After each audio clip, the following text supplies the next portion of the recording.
रात थी गहरे राज सी, छुपी हुई आवाज सी।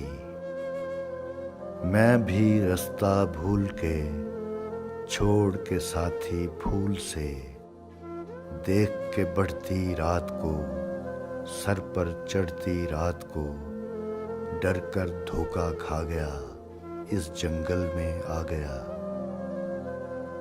यहाँ अजब ही हाल था, बन था गहरे जाल सा, सब्ज के अंदर लाल सा।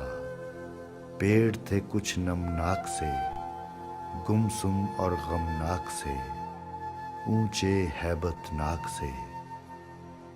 ऊपर चांद की रोशनी, नीचे गहरी तीर की।